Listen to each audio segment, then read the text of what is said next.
How safe is your money with a Swiss bank? Or more precisely, how safe is your money with a Swiss bank if it were to go under? Today, I would like to talk about the Swiss equivalent to the FDIC. So the FDIC is the insurance you get if you store your wealth with a bank in the US.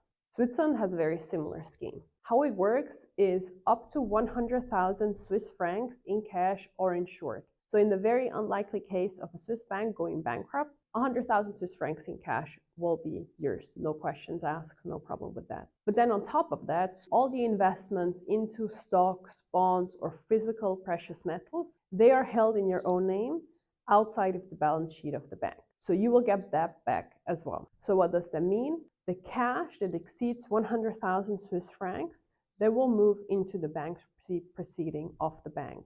So that money will probably not be lost entirely, but it will take some time for the bankruptcy proceedings to get finalized and then for the people who take care of this process to determine what percentage of the leftover cash you will receive. Having said that, a Swiss bank going under is very unlikely because a lot of the Swiss banks, especially if they're private banks, focus on private wealth management and less so on more risky activities like, for example, investment banking. So if we compare the US and the Swiss banks, they have different strengths and different focuses, with the Swiss banks focusing more on risk-averse activities and less so on the more risk-prone activities.